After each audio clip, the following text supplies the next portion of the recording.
લવ યુવાનું જોઈશ જય દ્વારકાધીશ મિત્રો. તો આજે લાઈટ વગી હતી એટલે ગરમીના થઈ ગયા પરસેવે રેબજે. પણ લાઈટ વજે તો આપડા પેઢીની દશા કઈક આવી હોય. લા ફ્રી ફાયર રમી છે અને લાઈટ વહી ગઈ છે. બહુ મોટો વાંધો આવી ગયો છે. પછી આવો ઢોલકપુર નો છોટા ભીમ ભાગ લેવા અને ખેતરમાં આવતા જ રાણો પોતાના ઘોડા ઉપર આવતો દેખાણો. હવે રાણાનો ઘોડો ઉપડી ગયો, ઊભો ન રહે યાર.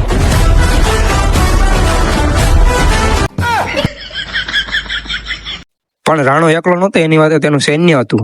પણ રાણાને આગળ જોતા સૈન્યમાં થોડોક વિવાદ થઈ ગયો અને બોલે બાકા શીખી.